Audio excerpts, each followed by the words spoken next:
guys, meron tayo dito Therapafade, 2 packs na to. So ito po siya ay pwede siya sa pag once na nahihilo kayo or masakit ang ulo ninyo, nakaka-calm po ito. Tapos nakalagay dito ay herbal balm.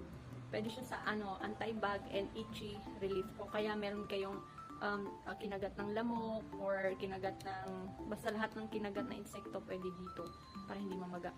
Tapos lagi ko siyang nilalagay dahil mahihiluin ako, may acid reflux, masakit ang ulo, ganyan. So pwede yan dito. Tsaka ano siya, para siyang mentol. Ay, mentol nga talaga siya, medyo lang. Para siyang parang Vicks gano'n. So dito ko siya nilalagay. So ilalim ng aking tenga. And then dito. Pag dito nyo nilagay, pag sinisinghot nyo, para kayong may naglagay na Vicks. So ganito siya. Maganda siya kasi pwede nyo ilagay pag nag-travel kayo. Pag kayo sasakay ng bus or airplane, ayan. Pag kayo mahiluhin, so bumili na kayo nito. So dalawa na yung